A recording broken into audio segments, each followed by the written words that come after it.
মুছে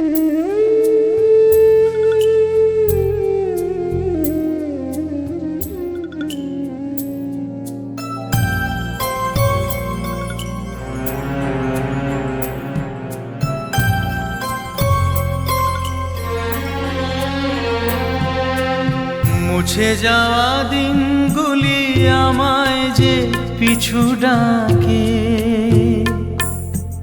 স্মৃতি যেন আমার হৃদয়ে বেদনার রঙে রঙে ছবি আঁকে। মুছে যাওয়া দিনগুলি আমায় যে পিছু ডাকে, স্মৃতি যেন আমার হৃদয়ে বেদনার রঙে রঙে ছবি আঁকে। প্রকৃতির নিয়মে দুটি পাখি জোড়া বাঁধে, আপন বাসা বুনে বাচ্চা কাচ্চা হয়। মা বাবা তখন মিলেমিশে বাচ্চাদের বড় করে তোলে। ধীরে ধীরে বাচ্চাদের পালক গজায়, উঠতে শিখে। অতঃপর একদিন এক এক করে সব বাচ্চা বাসা ছেড়ে দূরে কোথাও চলে যায়, আর কভু ফিরে আসে না নিরে। মা বাবা দায়িত্ব শেষ করে নিরুদ্দেশ হয়ে যায়। শূন্য বাসাটি তখন প্রকৃতির নিয়মেই আস্তে আস্তে ক্ষয়ে যেতে থাকে।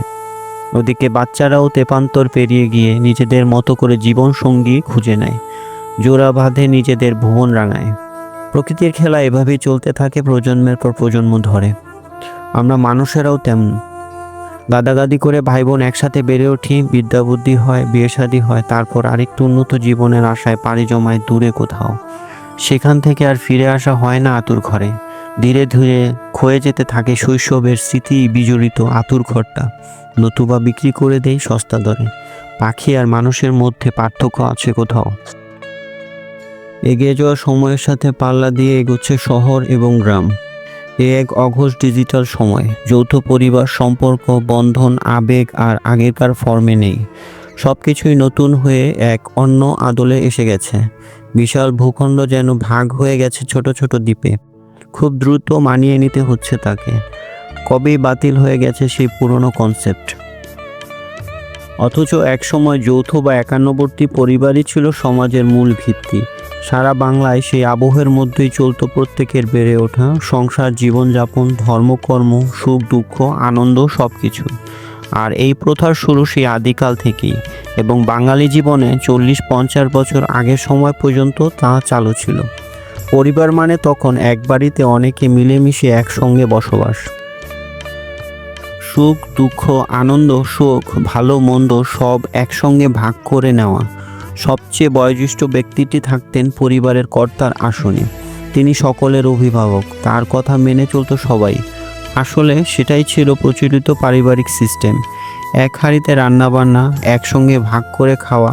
সেই সব পরিবার মানেই ভালোবাসা ও মিলেমিশে এক দৃঢ় বন্ধন, যা যুগের পর যুগ মানুষকে দায়িত্ব পালন করতে, সম্পর্ককে টিকিয়ে রাখতে উৎসাহিত করেছে।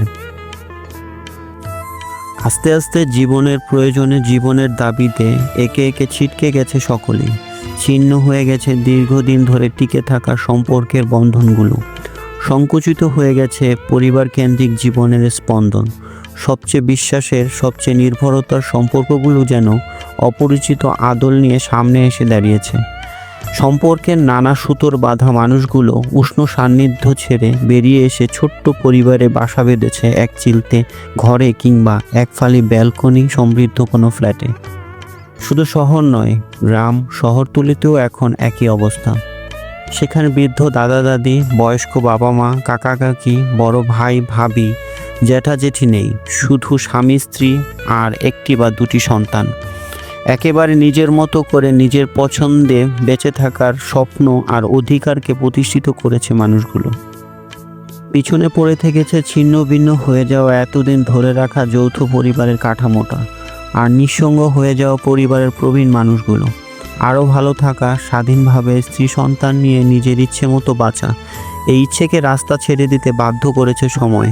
সমকালীন সাহিত্যে, চলচ্চিত্রেও তার প্রভাব কিছু কম দেখা যায়নি। বিতর্ক হয়েছে, বিশ্লেষণ হয়েছে, পক্ষে বিপক্ষে মতামত ব্যক্ত হয়েছে, কিন্তু গতিকে তা আটকানো যায়নি। তাকে আরও ইন্ধন জুগিয়েছে গ্লোবালাইজেশন। পৃথিবীটা ক্রমে ছোট ছোট হতে হতে বোকা বাক্সতে বন্দী হয়ে গেছে। কোথায় পড়ে থাকলো এক হাঁড়িতে খাবার খাওয়া, তুচ্ছ জিনিসও সবার সঙ্গে ভাগ করে খাওয়া, একসাথে বেড়ে ওঠা, শাসন আর ভালোবাসার বন্ধন। ধুলো পড়া পুরনো আসবাবপত্রের মতো মলিন সম্পর্কগুলো একসময় বাতিল হয়ে গেছে।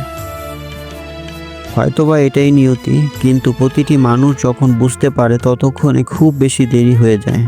যদি একবার বা একদিন সেই সব কবরবাসীর দিকে তাকাই, এই যে পৃথিবী, সংসারের মায়ায় এই মানুষগুলো সারাটা জীবনের তাড়নায় কত পথ পাড়ি দিয়ে, কত সম্পর্ক ছিন্ন করে, শিকড় থেকে দূরে গিয়ে কত যুদ্ধ সংগ্রাম করেছে একটু নিজের মতো করে থাকতে, ভালো থাকতে।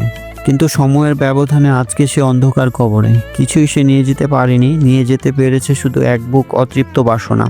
তাই ক্ষণিকের আনন্দ, ক্ষণিকের ব্যক্তি স্বার্থকে প্রাধান্য না দিয়ে, নিজের পূর্বপুরুষের স্মৃতি তথা শিকড়কে ভুলে না গিয়ে, শিকড়ের সাথে সম্পর্ক ছেদ না করে, বিশ্ব জয় করে হলেও শিকড়কে মনে রাখা, তার সাথে সম্পর্ক রাখা, তাকে সম্মান করা, তাকে পরিচর্যা করা, পরিশেষে শিকড়ের কাছে ফিরে আসা। হয়তো আগে বা পরে প্রতিটি মানুষকে এই পৃথিবীর মোহ ছেড়ে চলে যেতে হবে, এটাই নিয়ম। কিন্তু যাওয়ার সময় অতৃপ্ত হয়ে যাওয়ার চেয়ে একটুখানি তৃপ্ত হৃদয় নিয়ে পরবর্তী প্রজন্মকে শিকড়ের সাথে সংযোগ তৈরি করে যাওয়াই উত্তম।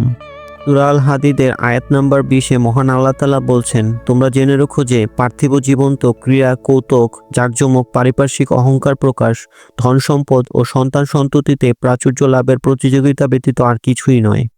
ওর উপমা বৃষ্টি, যা দ্বারা উৎপন্ন শস্য সম্ভার কৃষককে চমৎকৃত করে, অতঃপর ওটা শুকিয়ে যায়, ফলে তুমি ওটার পীতবর্ণ দেখতে পাও, অবশেষে ওটা খড়কুটায় পরিণত হয়।